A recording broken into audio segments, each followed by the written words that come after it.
Prima edizione Antena 3 Nord-Est, ben ritrovati, buongiorno, sono le 12:25, partiamo adesso con le notizie di cronaca che riguardano il nostro territorio dopo aver seguito attraverso una lunga diretta la cerimonia di beatificazione di Don Albino Luciani, Papa Giovanni Paolo I, una cerimonia di beatificazione che arriva dopo 19 anni di attesa. La diretta con la nostra Tiziana Bolognani da Canale d'Agordo, le testimonianze delle persone che non l'avevano conosciuto ma hanno voluto comunque essere presenti nella sua città natale, Canale d'Agordo, appunto per seguire questa cerimonia che è stata celebrata in piazza San Pietro a Roma alla presenza di 60.000 persone, oltre che del presidente Mattarella, celebrata da Papa Bergoglio. Poi c'era ovviamente anche il vescovo di Belluno e seguita in diretta attraverso il maxi schermo da tantissime persone, non solo veneti, che hanno voluto raggiungere appunto Canale d'Agordo per assistere a questo momento importante. Partiamo con la cronaca che ci porta subito a Santa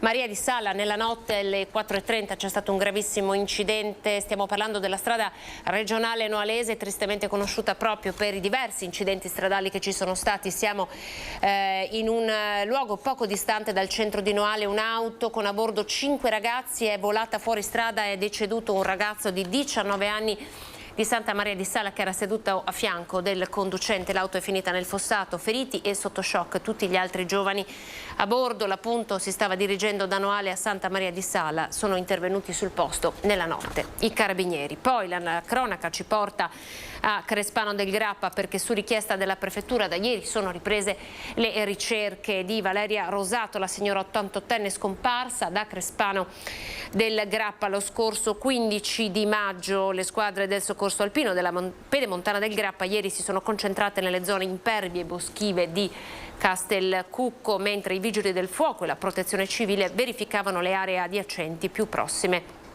all'abitato. Sono dunque a lavoro le forze dell'ordine per portare a casa, come già vi abbiamo dato notizia nei nostri notiziari, Valeria Rosato, la signora 88enne scomparsa da Crespano del Grappa. Allora, come già vi ho annunciato, parleremo di crisi energetica con i grandi temi che stanno emergendo al Forum Ambrosetti di Cernobbio, ma vogliamo anche dedicare uno spazio in questa nostra diretta a un debutto importante, il debutto di Atmo alla mostra del cinema di Venezia. Io saluto e ringrazio Paola Baiguera, presidente di Atmo Padova, che ci ha raggiunto.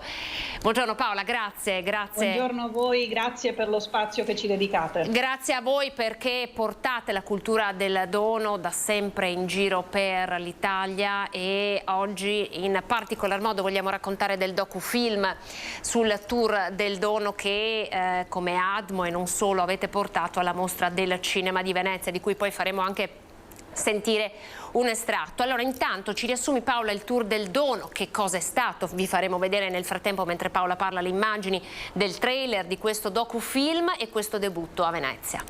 Sì, felicissimi di essere stati presenti venerdì mattina alla mostra del cinema, nello spazio che la Regione ci ha riservato, per presentare questo tour del dono realizzato un anno fa, a settembre 2021, col nostro ambasciatore Atmo Massimo Braconi, che è un pluriatleta, in particolare un ciclista che ha percorso per noi in bicicletta le tappe del Veneto per incontrare i volontari di Atmo Veneto e soprattutto i professionisti che realizzano il trapianto di midollo osseo.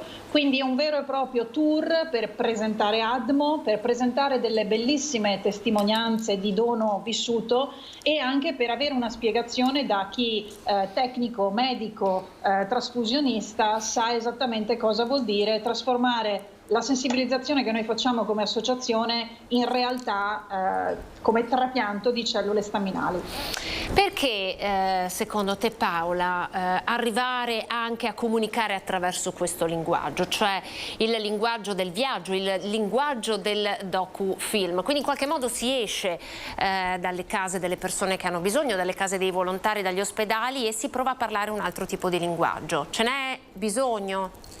Le proviamo tutte, diciamocelo, perché Atmo è attiva da 30 anni in tutta Italia per informare e sensibilizzare e vogliamo sempre più sperimentare nuovi modi positivi, perché il messaggio del dono è sempre positivo, ma purtroppo le persone lo associano al lago, all'ospedale, a qualcosa che fa paura. Invece BRAC con questo tour ci ha proprio permesso di avvicinarci alla natura, ha realizzato grazie al regista Paolo Aralla di Bapu Film delle immagini del Veneto bellissime, ed è esattamente quello che fa il donatore quando si approccia al dono, conosce una bellissima realtà che magari non era così conosciuta e affronta un viaggio bellissimo. Quindi BRAC ci dà proprio l'opportunità di presentarci in un modo diverso, più dolce ma anche molto più accattivante, e noi useremo questo materiale perché lo vogliamo utilizzare in tutte le province ovviamente del Veneto, e ci serve tantissimo come biglietto da visita e come entrata nel mese di settembre, che per noi è un mese fondamentale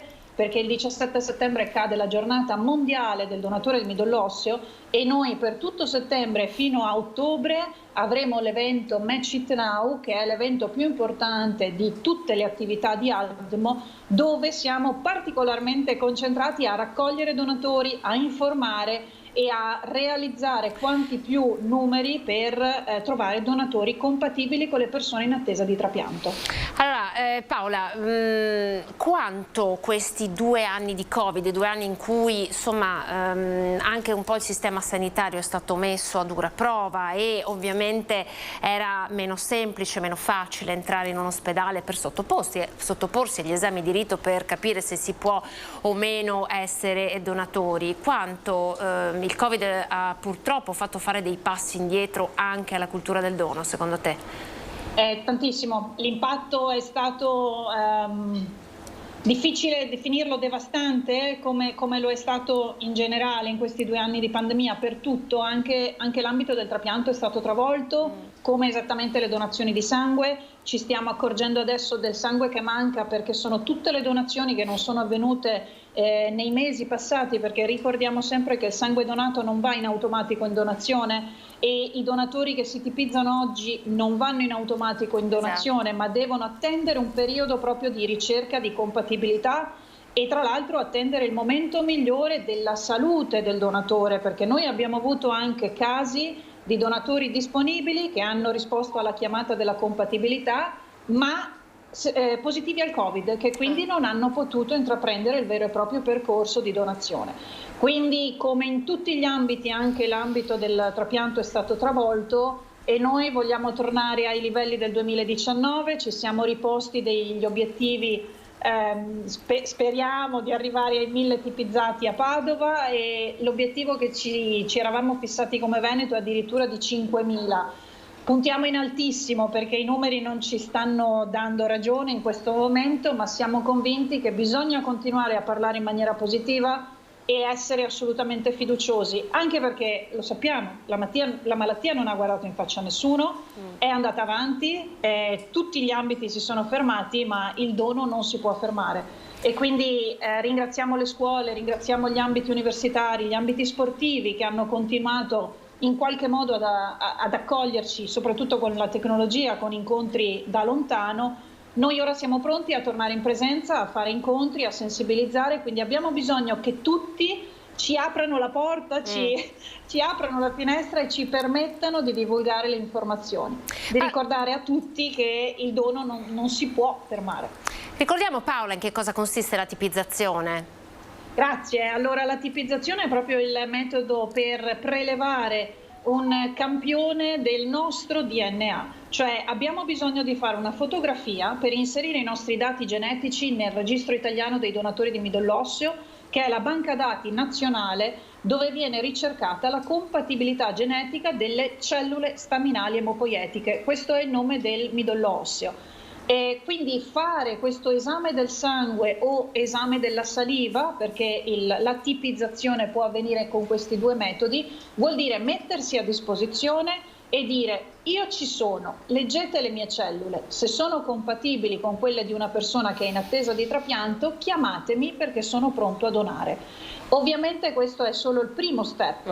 Inserirsi nel registro vuol dire fare una scelta consapevole, serena, duratura nel tempo, perché possono passare settimane, mesi, addirittura anni dall'effettiva chiamata, quando il centro trasfusionale ci chiama e ci dice: sei tu il match famoso, ecco perché la manifestazione si chiama Match It Now, cioè ora diventa tu il match, perché dobbiamo cercare quella compatibilità genetica e in quel momento inizierà il vero e proprio percorso di donazione del midollo osseo. Donazione che non avviene in maniera invasiva. Assolutamente no, una volta avveniva solo il prelievo dalle ossa, quindi quest'idea della schiena che però non c'entra niente col midollo spinale, lo ripeteremo sempre, si tratta delle creste iliache. Oggi un'operazione su 10, un prelievo su 10 avviene ancora con questo metodo che comunque è sicuro al 100%, viene svolto in sala operatoria da chirurghi e in anestesia totale e provoca solo un leggero mal di schiena come se si fosse caduti di sedere. Oggi però 9 prelievi su 10 avvengono dal sangue periferico, si chiama aferesi, ed è esattamente la stessa procedura che avviene quando si dona il plasma. Il donatore è sveglio, deve semplicemente dare le proprie braccia, il prelievo avviene dalle vene, il sangue passa in un macchinario che si chiama separatore e separa le cellule staminali, quelle del midollo osseo che devono essere raccolte, vengono contate una a una, il resto del sangue viene ridato al donatore, che è sveglio, tranquillo, rilassato, coccolato dai medici e infermieri, perché comunque anche questo metodo avviene sempre in ospedale, in totale sicurezza. Il miracolo della medicina, insomma, sostanzialmente possiamo donare, possiamo salvare la vita a qualcuno senza dover avere per noi stessi, insomma, delle conseguenze che possano essere pesanti o traumatiche. Questo è davvero il miracolo, i grandi passi avanti che ha fatto la medicina. Allora Paola, intanto io vi faccio rivedere il trailer del docufilm, c'è anche Veneto Film Commission ovviamente dentro la realizzazione di questo bellissimo documentario che, se non sbaglio, dura circa mezz'oretta, presentato alla Mostra del Cinema di Venezia. Eccolo qua Paola. Allora, dove lo vedremo questo documentario? Allora, il documentario speriamo di riuscire a presentarlo in tutte le sale cinematografiche, per noi è una sfida adesso, in realtà lo utilizzeremo nelle nostre iniziative e la prospettiva è quella di portarlo in tutte le scuole per i ragazzi e presentare quindi il Veneto, le bellezze del Veneto e anche le testimonianze del dono di medici, donatori e riceventi. Quindi seguiteci, perché il Match It Now quest'anno sarà di grandi sorprese, di grandi eventi in tutte le province del Veneto, a cominciare già da oggi, perché siamo in piazza sia nel Trevigiano che nel Padovano, e per tutti i prossimi weekend avremo una sfilza di appuntamenti per avvicinare sempre più possibile al dono. Seguiteci, Admo Veneto è presente in tutti i social, Instagram, Facebook, YouTube, e abbiamo un sito dove le date verranno continuamente aggiornate. Grazie Paola Baigara, ambasciatrice per Admo, in attesa davvero di poterlo vedere e felici che possa essere diffuso davvero soprattutto tra i giovanissimi che sono i futuri donatori, insomma i donatori di domani. Arrivederci Paola, grazie. Grazie, buongiorno. Abbiamo nominato il Covid, purtroppo continuiamo a nominare ormai da più di 2 anni a questa parte, allora vi do un po' i dati delle ultime 24 ore perché scende comunque ancora la curva dei contagi, prosegue la discesa dei dati clinici in Veneto. Nelle ultime 24 ore sono registrati in Veneto 1630 nuovi casi a fronte dei 2041 di ieri, il totale dei contagiati raggiunge comunque quota, pensate, 2.206.698 persone. Le vittime sono 3 nelle ultime 24 ore da Covid in Veneto. Ci fermiamo, ancora pubblicità e poi con Mario Pozza e apriamo la pagina dedicata al caro energie con le proposte delle categorie economiche e l'appello ovviamente all'Europa.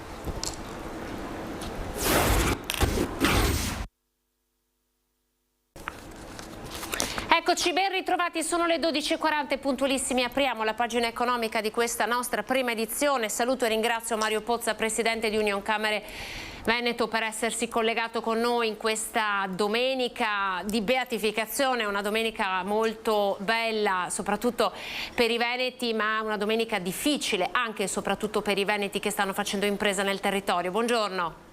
Buongiorno, grazie per l'invito. Allora, mentre siamo collegati al Forum Ambrosetti a Cernobbio si continua a discutere e proprio dal forum, ecco, vi facciamo vedere intanto sta succedendo esattamente questo, il dialogo, sta parlando il leader del Movimento 5 Stelle Conte. Ieri da Cernobbio Mattarella ha lanciato, Pozza, un messaggio importante, sostanzialmente per la prima volta è proprio Mattarella a chiedere l'intervento dell'Europa, un intervento efficace, perché è una crisi, quella energetica, che i paesi da soli non possono risolvere, perché serve una risposta forte dall'Europa. Ma dal vostro punto di vista, dal punto di vista dell'impresa, quale deve essere la risposta dell'Europa? Che cosa state aspettando?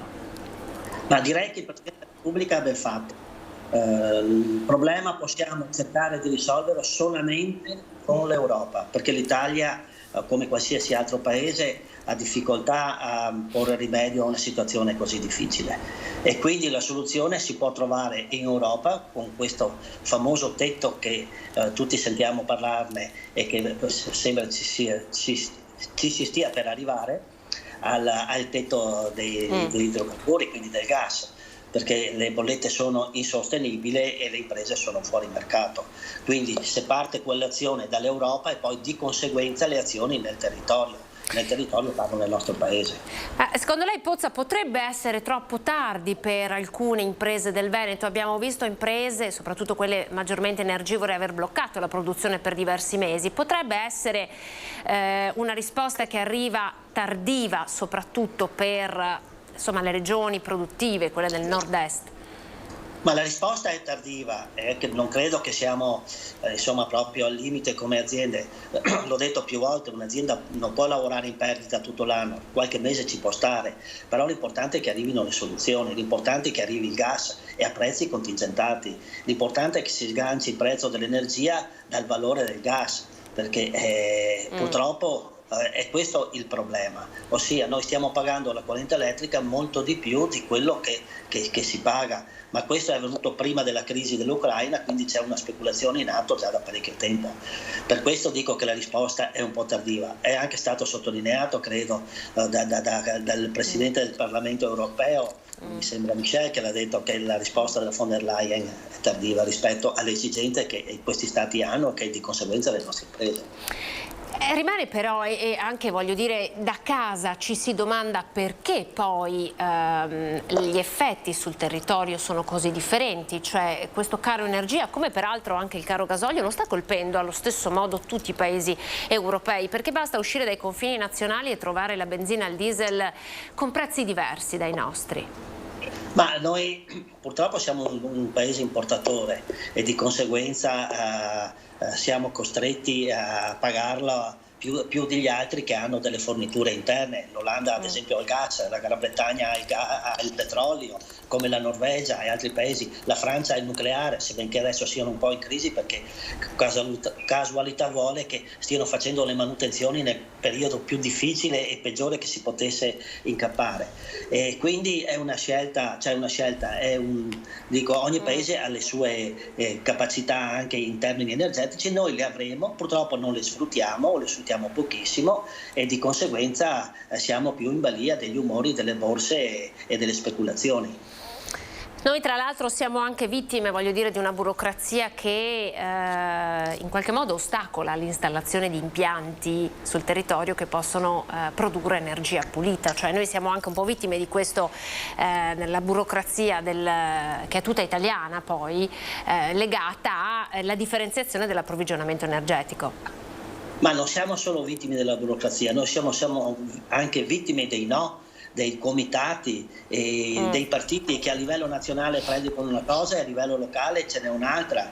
L'ultimo esempio è Piombino, dove non si riesce a venirne fuori perché c'è ovviamente i locali che non lo vogliono.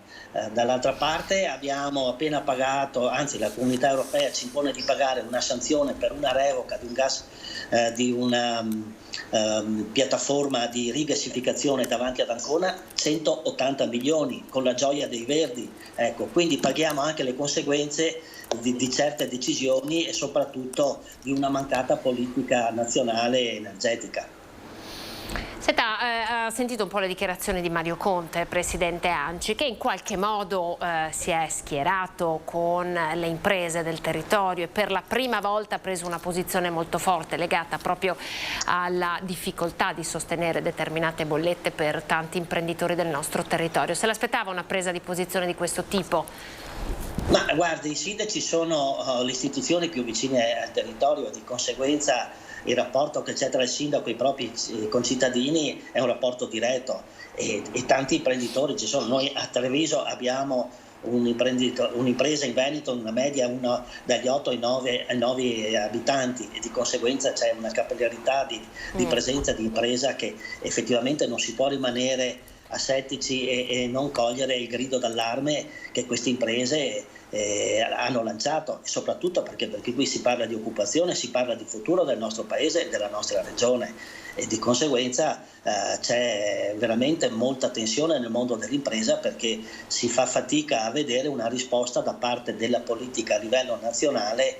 Al di là dei provvedimenti presi in questo momento, va bene l'abbattimento delle accise, anzi il congelamento per un certo periodo che poi vengono rinnovate, si spera, ma obiettivamente i sindaci sono la parte politica che più sta accanto al cittadino e quindi questo atto di solidarietà e non solo di solidarietà, non dico un atto dovuto, ma però è comprensibile e capibile. Ma secondo lei sarebbe il caso di, insomma, giovedì per esempio a Padova i pasticceri consegnano simbolicamente le chiavi delle loro attività, secondo lei c'è bisogno anche di, oltre a dichiarazioni anche di prese di posizione forti in questo momento, lei confida che l'Europa colga al più presto l'invito insomma del Presidente Mattarella, che poi non è solo del Presidente Mattarella peraltro, cioè lei ha fiducia nel fatto che questo appello venga raccolto il prima possibile o ritiene che forse se ciò non dovesse accadere bisognerebbe muoversi in maniera più unitaria ma anche più forte? Ma guardi, io mi auguro che venga accolto quanto prima. Noi ci stiamo muovendo, guardi, proprio a metà agosto abbiamo avuto una riunione d'urgenza con tutte le categorie economiche e col sistema camerale veneto proprio per il problema energetico.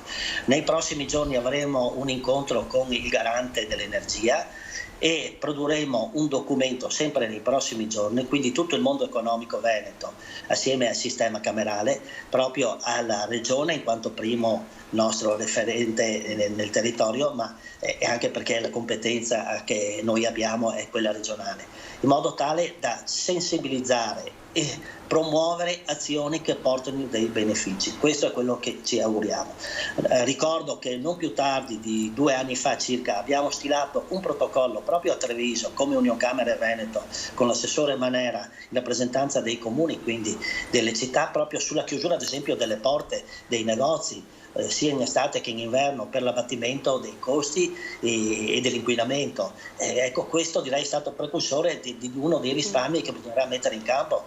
Bisognerà cercare di fare un po' di economia di scala, tra virgolette, all'interno delle nostre imprese, delle nostre attività commerciali e aspettare che quanto prima arrivi e mettere insieme le azioni che il governo sta mettendo in campo e che la comunità europea sta mettendo in campo. La politica italiana adesso fa gara alle dichiarazioni di questo scostamento di bilancio necessario, perché intanto per arrivare, per far sopravvivere molte imprese del territorio sarà necessario aiutarle con uno scostamento di bilancio e nel frattempo non so se lei ha sentito le dichiarazioni di Salvini che inizia già a mettere in discussione le sanzioni che l'Europa ha imposto alla Russia, che insomma, ipotizzando che queste stesse sanzioni possono aver travolto il nostro sistema impresa in questo modo. Si trova d'accordo con queste affermazioni? Qual è un po' la sua reazione? Ma guardi, in politica purtroppo si risponde alla cosa, al seggio elettorale. Tra 15 giorni si va a votare e di conseguenza più consensi si porta a casa, più possibilità dopo si ha di governare il paese in questo caso. Non ho visto da parte dei partiti, a parte di qualcuno, una presa proprio di coscienza, nel senso di dire agli italiani: guardate, bisogna andare sul nucleare. Bene, si va sul nucleare, però sappiate che ci vorranno 15 anni prima che o 20 anni. Però per l'emergenza come facciamo? Mettiamo in moto i pozzi che ci sono nell'Adriatico per tirare fuori il gas o li lasciamo tirare fuori alla Croazia? Ecco, questo io mi sarei aspettato, al di là di tutte quelle che possono essere insomma le proposte elettorali che poi il giorno dopo, come sappiamo, vanno nel cestino.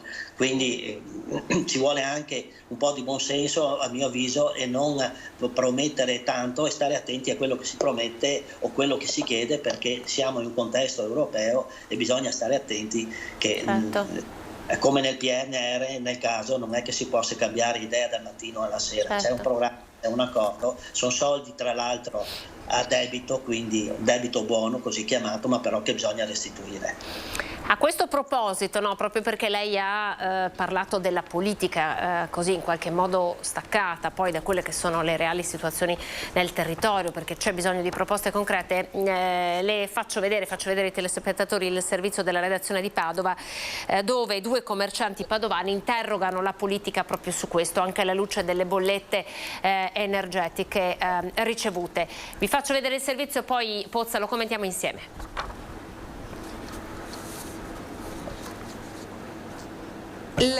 L'amara sorpresa del rientro delle ferie è stata una bolletta di luglio dell'elettricità di 1.025 euro.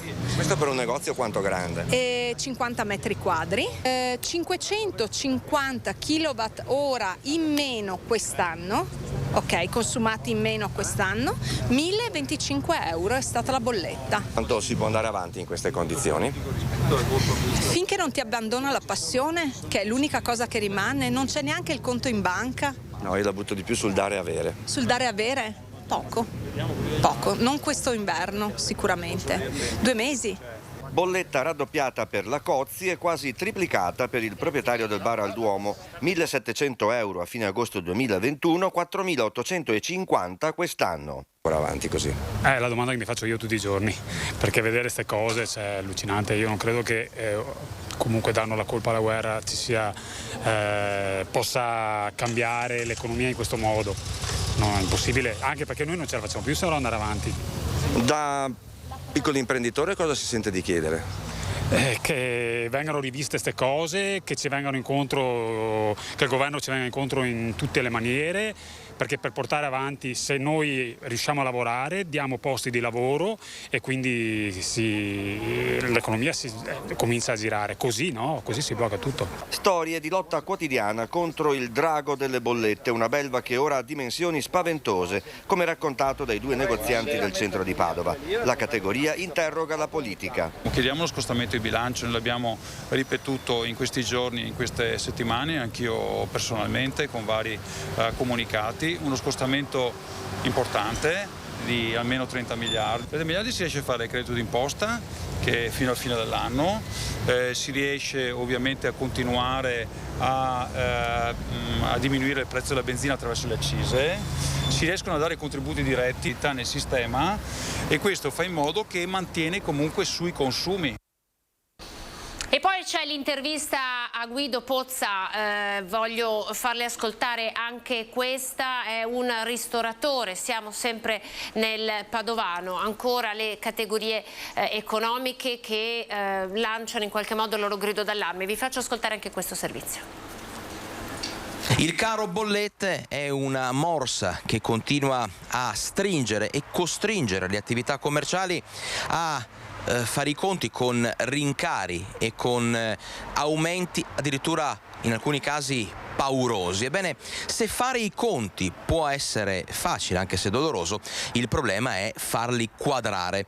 Quello che vi andiamo a raccontare questa sera è di una maxi bolletta, pensate, di oltre 21.000 euro per l'energia elettrica, ma a raccontarci di questa spiacevole sorpresa sono i titolari di questa rinomata gastronomia di Bassano del Grappa.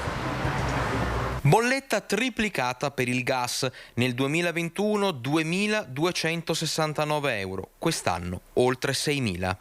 La cosa però inquietante e che veramente ci ha lasciato senza parole, diciamo che ci mette veramente in crisi, insomma, è il rincaro dell'energia elettrica, perché veramente sono cifre assurde, mi viene da dire.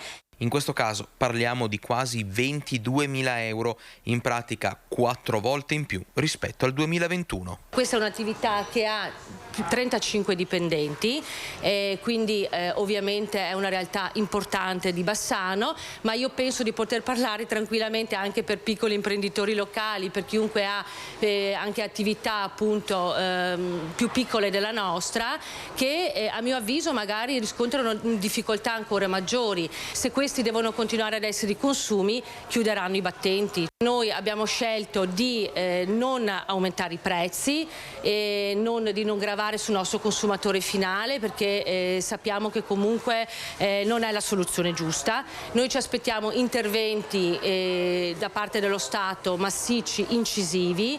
Ci facciamo adesso portavoce, insomma, di questa campagna di sensibilizzazione.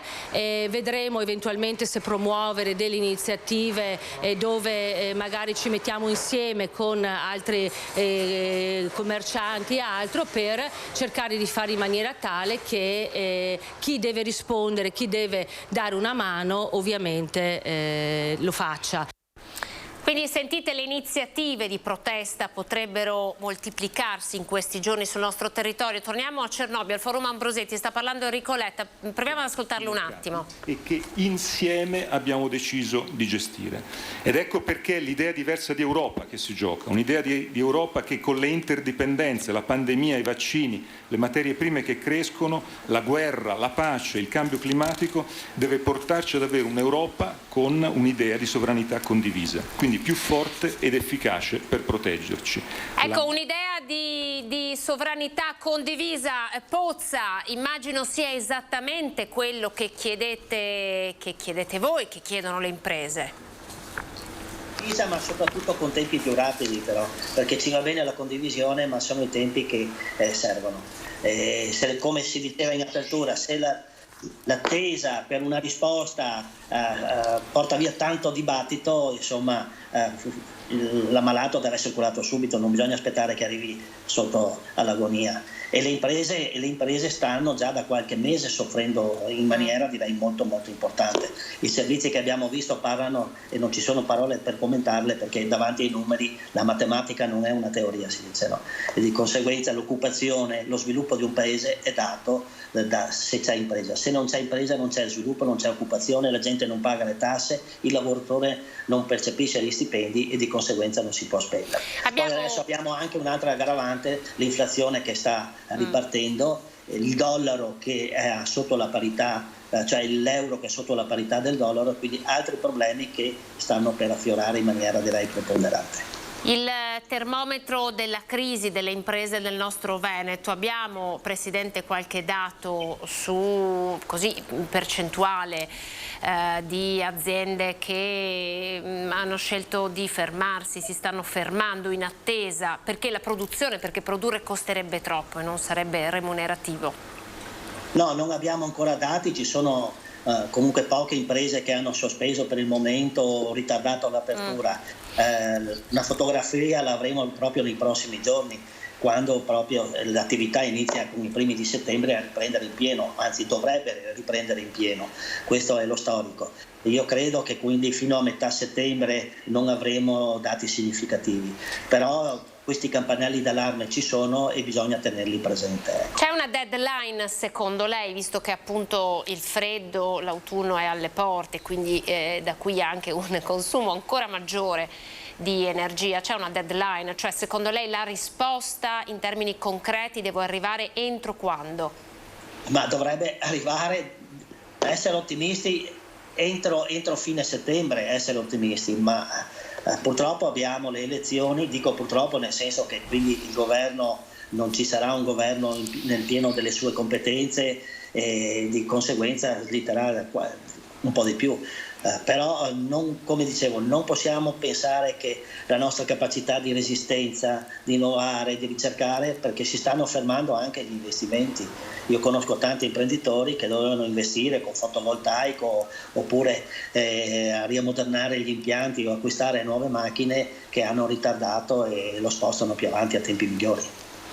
E non si può aspettare. Grazie Pozza per essersi collegato con noi in questa domenica. Davvero ci aggiorniamo a stretto giro, però, nel senso che vediamo di capire, perché già da Cernobbio insomma forse qualche risposta in più potrebbe arrivare. Allora ci prenderemo il tempo per commentarla insieme. Arrivederci, grazie Presidente.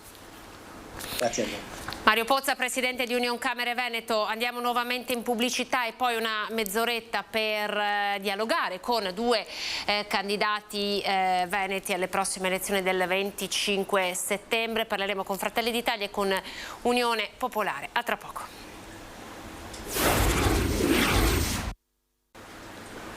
Prima edizione, nuovamente ben ritrovati, la cerimonia di beatificazione in apertura di questa lunga prima edizione. Siamo andati in diretta già alle 10 del mattino con la cerimonia di beatificazione di Papa Luciani, Papa Giovanni Paolo I. Adesso in quest'ultima mezz'ora diamo un po' il via al dibattito politico, un dialogo tra i candidati del territorio per permettere a voi di chiarirvi le idee, ma non solo, per riportare anche con uno sguardo che viene dal territorio i temi di grande attualità politica. Il primo, quello di cui abbiamo parlato fino a pochi secondi fa, ovviamente quello del caro energie, di cui si sta discutendo anche in questo momento a Cernobbio. Presento i nostri ospiti. In collegamento abbiamo Gianluca Schiavon, capolista per Veneto 1 al Senato con Unione Popolare. Buongiorno Gianluca, grazie. Buongiorno a lei e ai suoi telespettatori. Grazie per essersi collegato. In studio abbiamo Marina Marchetto Aliprandi, Fratelli d'Italia, plurinominale Veneto 1 alla Camera. Buongiorno a tutti, Marina. e grazie per l'invito.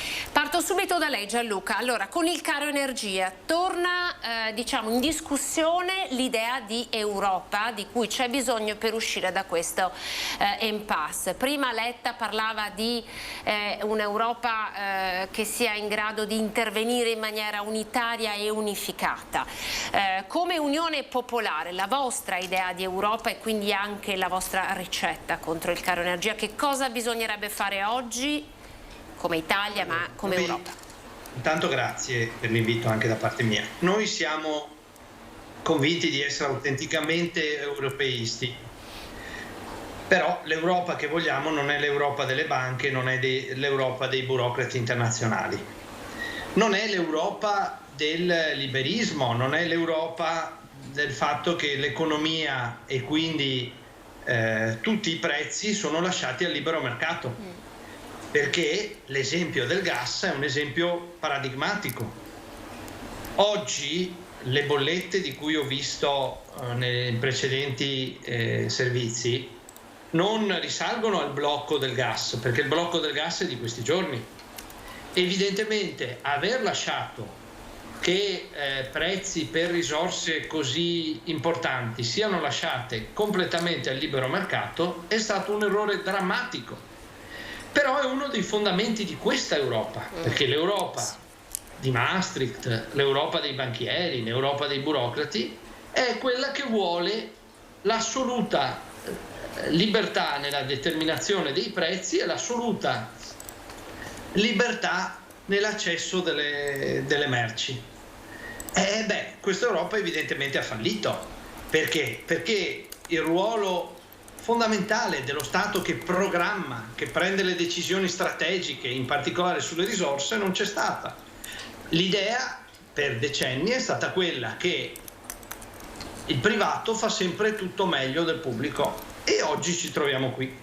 Secondo aspetto fondamentale. C'è una guerra in corso, si dice giustamente c'è un aggressore e un aggredito, non si discute, la Russia è aggressore, l'Ucraina è aggredito.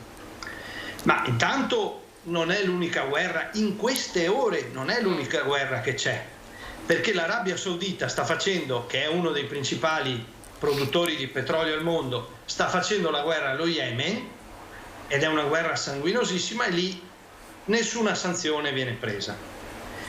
Quindi si utilizza sempre la guerra come strumento politico per distinguere buoni e cattivi e soprattutto per fare i propri interessi. Altro limite fortissimo dell'Europa è stato che è la fotocopia o la copia in carta carbone, per quelli un po' meno giovani come me, della NATO, e questo è un altro insuccesso clamoroso, perché l'Europa deve avere un'autonomia e in un certo senso un elemento di concorrenza con gli altri poli, certo la Cina, certo la Russia, ma anche gli Stati Uniti d'America. Se invece tutto è deciso dagli Stati Uniti d'America e noi, Europa, siamo una loro colonia, evidentemente non facciamo in primis i nostri interessi. E difatti le sanzioni non vengono applicate dappertutto. Due paesi storicamente importanti, uno della NATO come la Turchia e uno democrazia occidentale come Israele, non applicano le sanzioni alla Russia. Schiavone, a proposito di questo... finora le sanzioni ci hanno svantaggiato solo a noi, in particolare all'Italia. Allora, come commenta l'ultima uscita di Salvini, che ha nominato proprio le sanzioni alla Russia, in qualche modo facendo capire che si potrebbe fare un passo indietro? Che è un'evidente presa in giro, perché lui... quelle sanzioni, lui Salvini, lui Lega, le ha votate con il signor Letta, che ogni volta pontifica ed è il più, uso una parola forte, il più guerrafondaio di tutti, invece che puntare su una pacificazione, un processo diplomatico di pacificazione, perché abbiamo la guerra in mezzo all'Europa e fra poco rischiamo di averla anche di nuovo tra Serbia e Kosovo. Ma Marina, allo stesso modo Fratelli d'Italia ha un'altra idea di Europa, l'ha sempre avuta, non a caso insomma è sempre stata anche in qualche modo l'opposizione con le larghe intese di Draghi. Quale Europa serve per uscire da questa impasse? L'Europa dei padri fondatori europei. Ricordiamo che l'Europa è nata proprio, noi siamo atlantisti da sempre, europeisti convinti, non certo con l'Europa avremmo dovuto avere una Europa federale, fedus vuol dire patto federata sul governo della salute, delle tasse, della burocrazia, dal punto di vista legislativo e così. Quindi l'Europa non solamente è stato per ultimo l'Europa dell'euro, ma bensì un'Europa coesa, un'Europa che come adesso fa vedere i limiti con queste bolle speculative, perché parlando per esempio dei prezzi del gas sappiamo benissimo che c'è un'unica borsa, quella di Amsterdam, dove deve essere divisa la provenienza del gas, del metano dalla fonte energetica. Ne avremo una diminuzione notevole e quindi ecco, questo sì, perché non si è fatto ben poco, quasi niente per risolvere questo problema. Noi pensiamo alle nostre fonti energetiche, siamo stati tacciati di essere autarchici quando dicevamo che avevamo nel nostro mar Mediterraneo, che lambisce le coste croate e quelle italiane, dove ci sono in Croazia 27 trivelle che assicurano una copertura energetica, le nostre 120 sempre nell'Adriatico sono ferme, o con le pale eoliche offshore sul mare, quindi non infliggendo disparità tra le bellezze naturali delle quali dobbiamo andare orgogliosi con l'efficienza energetica. Quindi ambiente e uomo devono essere coesi. Buon Dio il creato è stato fatto per la fruizione dell'uomo e l'uomo deve preservarlo. Ma io punterei anche sul discorso lavoro e libertà, che per me vanno di pari passo, sono interconnessi, perché lavoro appunto poter dare alle imprese quella libertà di lavoro, di libertà di assunzione con minori oneri fiscali e abbassamento del cuneo fiscale, perché il lavoratore abbia più soldi in tasca, per dirla in parole povere, perché il il lavoratore è la ricchezza di un'azienda, deve essere il protagonista della propria azienda, deve sentirsi partecipe. Libertà vuol dire anche pensare, scegliere, poter scegliere, libertà e scelta, se farsi una famiglia o meno, ma per farsi una famiglia che adesso anche questi giovani coppie con gli stipendi, quando andiamo a parlare di aumenti di posti di lavoro, ma non è un aumento di posto di lavoro con un contratto a 6 mesi a scadenza. Come fanno i ragazzi a pensare questo? Quando dico libertà, appunto, per mettere al mondo i figli, ma le donne devono essere sorrette, avere asilo nido a orario continuato in base agli orari d'ufficio, supporto economico, perché adesso per mettere al mondo un figlio è diventato un lusso. Certo. Quindi noi proponiamo nel nostro programma, ecco, nel nostro programma non è un libro di sogni, assolutamente, è stato scritto da persone che hanno vissuto una vita reale, concreta e politica, quindi è fatto di esperienze concrete, come 300 euro il primo anno per ogni figlio, 260 quindi fino al 16° la libertà che deve essere in qualche modo aiutata in tutte le sue espressioni, perché per me libertà e lavoro si interconnettono. Schiavone, ha toccato Marina il tema della tassazione, no? Allora non possiamo... Allora ho un dovere però, perché la nostra lista non è molto conosciuta, allora vi mostro qual è il nostro simbolo, certo, e lo inquadro se sono capace. Un po' più in là. Dall'altra parte. Eccolo qua, grazie mille. Allora, scusate, ma a parte Antena 3, Rete Veneta, il vostro gruppo che è meritorio e ci dà spazio, sovente la nostra lista non passa sulle liste nazionali, sulle reti nazionali, quindi è giusto fare assolutamente. Grazie. Prego la domanda. Allora, la domanda, stavamo parlando di tassazione perché Marina Liprandi ha toccato il tema della tassazione, ma in qualche modo ha parlato di una società che ha bisogno di essere più libera. Lei prima ha parlato invece del... liberismo, ma è diverso il liberismo. Liberismo e quindi dare le condizioni per essere liberi di scegliere se lavorare, se invece essere... Voglio fare la polemica con la signora che è così pacata e anche elegante nell'eloquio, quindi non è evidentemente una polemica personale, però mi verrebbe da dire che Fratelli d'Italia ha governato da tanti anni e si riscopre adesso sostenitrice di questo programma di Stato sociale. Ovviamente non posso non essere d'accordo sull'allargamento dello Stato sociale. Anche qui basta fare una comparazione. Non serve andare... basta andare all'Oltralpe. In Francia si danno significativi contributi alla nascita di ogni figlio. Lo Stato sociale, dagli asili alla scuola superiore, hanno costi irrisori rispetto al costo italiano, che è un costo invece esorbitante. Di più, in tanti territori, per fortuna non del Veneto o del Friuli, che sono statuto speciale. Esatto, i soggetti che ci guardano in questo momento, ma in tante parti d'Italia l'asilo nido è un lusso e quindi le donne restano a casa non perché sono meno brave, anzi i risultati dell'università ci dicono che le donne sono molto più studiose e preparate, ma chiaramente tra scegliere tra la vita e quindi avere un figlio e il lavoro sono quasi costrette a scegliere la vita. Posso? Prego, perché, Marina, sì, perché Roberta fatemi fare una battuta giusto per interloquire. Sì. Guardate che lo Stato sociale è un punto di evoluzione, perché se io rendo indipendente la madre, costruisco e la faccio lavorare, costruisco un'economia virtuosa, non un'economia che va verso la recessione. Se la mamma non lavorerà, avrà meno reddito e quindi spenderà meno e quindi, come diceva il presidente di Union Camere, l'economia non gira. Non è che ci voglia una scienza economica per capire questo dato. Grazie. Schiavon, lei forse naturalmente nel 2018 non può sapere che io ero candidata alla Camera lo stesso e il primo punto all'ordine del giorno era proprio la famiglia parlavamo di asili nido gratuiti, parlavamo di abolizione addirittura dell'IVA su certi prodotti come il latte in polvere o la diminuzione e la calmierazione dell'IVA.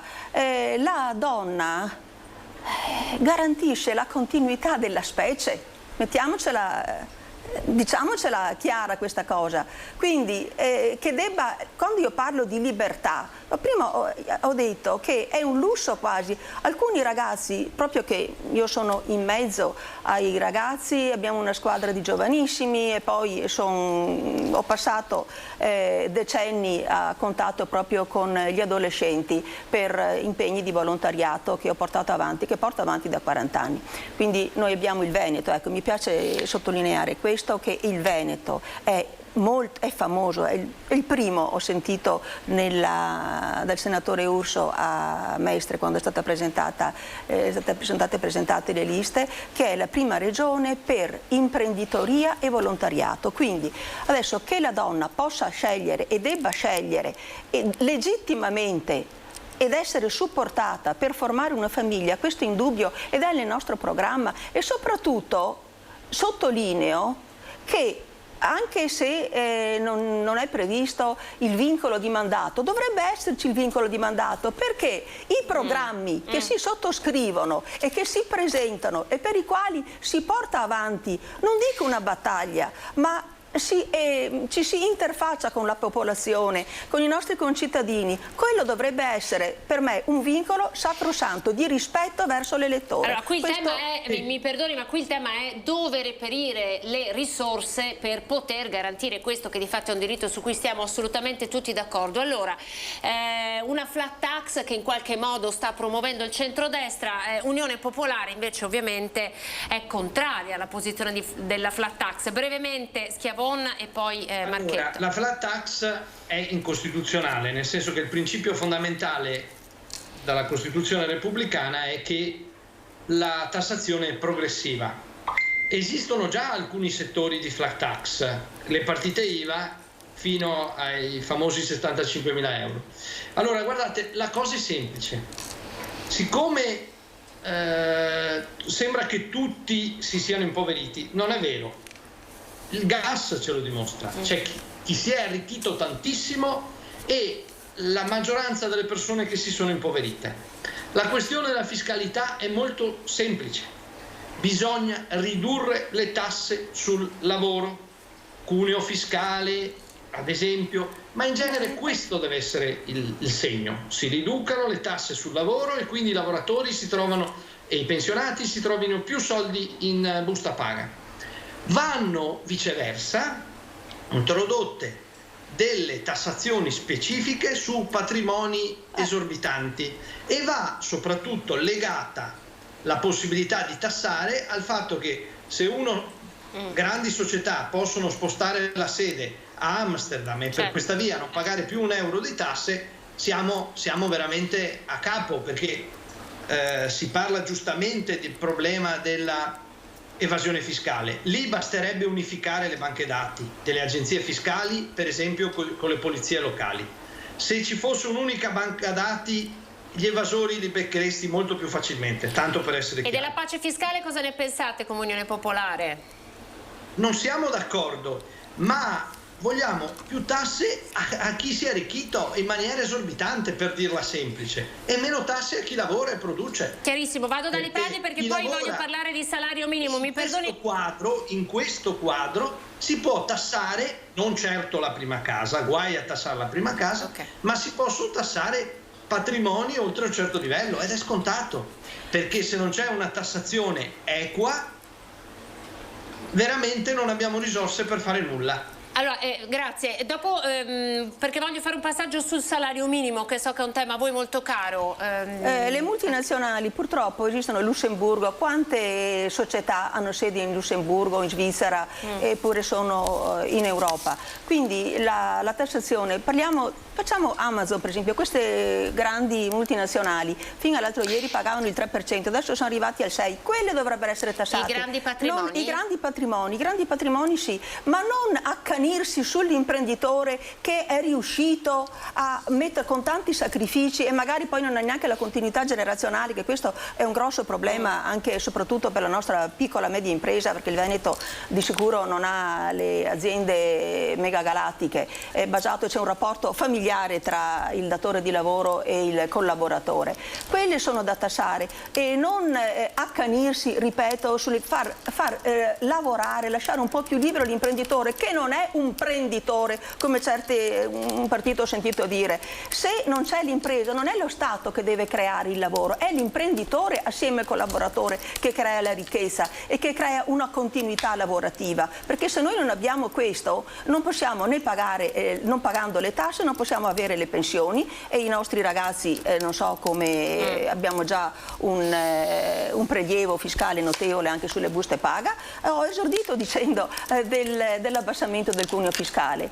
Se un datore di lavoro costa tot un dipendente, diamo non so 5.000 euro, diamo 3.000 euro al dipendente in modo che così faccia girare l'economia. Questo io dico, è qui che lo Stato deve essere prevedere, programmare. È come poi nelle scuole, poi mi taccio per carità, ma nelle scuole se un anno nascono un certo numero di bambini, lo sai che fra 5 anni, 6 anni ci saranno quelle necessità scolastiche come per i medici, perché è tutto, guardi, una programmazione. La politica è buona amministrazione della polis, della città, la città considerata come ente locale, che quasi non ci fossero, che anzi tutta la mia stima agli amministratori e ai sindaci, e lo Stato deve esserci una programmazione continua. Noi ci dobbiamo fermare. Io mi scuso con i nostri ospiti che saranno ovviamente ricontattati perché il tempo a nostra disposizione è terminato. Abbiamo avuto la cerimonia di beatificazione che è stata un po' più lunga. Fare un saluto finale? Sì, solo velocissimo, velocissimo.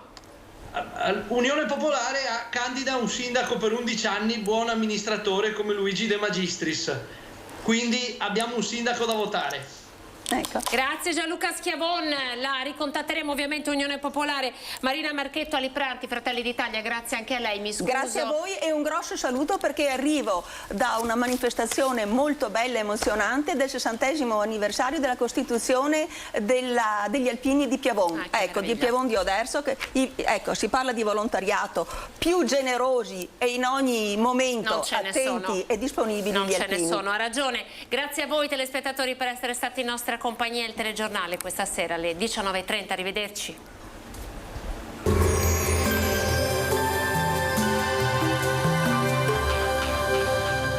Cooperativa Agricola Volpago offre carne fresca di prima qualità. Ci trovi a Volpago del Montello, Pieve del Grappa, Tre Baseleghe e presso lo spaccio del contadino a Dolo e Massanzago. Benvenuti al meteo. Un fronte instabile si allontana dall'Italia, il tempo dunque migliora sul nostro territorio.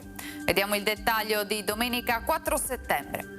Sul Veneto la giornata sarà caratterizzata dalla presenza del sole, come vediamo. Il cielo sarà sereno o al massimo poco nuvoloso, isolati acquazzoni al pomeriggio in montagna. Temperature in ripresa, minime tra 13 e 20 gradi, massime invece comprese tra i 25 e i 29 gradi all'incirca. Spostiamoci ora sul Friuli Venezia Giulia. Cielo poco nuvoloso al mattino, un po' più variabile invece nel pomeriggio con la possibilità di qualche rovescio sui rilievi. Temperature minime tra 15 e 20 gradi, massime sui 25 e 28 gradi. Infine diamo uno sguardo al Trentino Alto Adige, dove non cambia la situazione. Avremo anche qui un ampio soleggiamento, solo con la formazione di locali nubi basse nelle ore più fredde sulle vallate. Temperature minime intorno ai 15 gradi, massime sui 27-28 all'incirca. Dal meteo di Antenna 3 per ora è tutto, arrivederci al prossimo aggiornamento.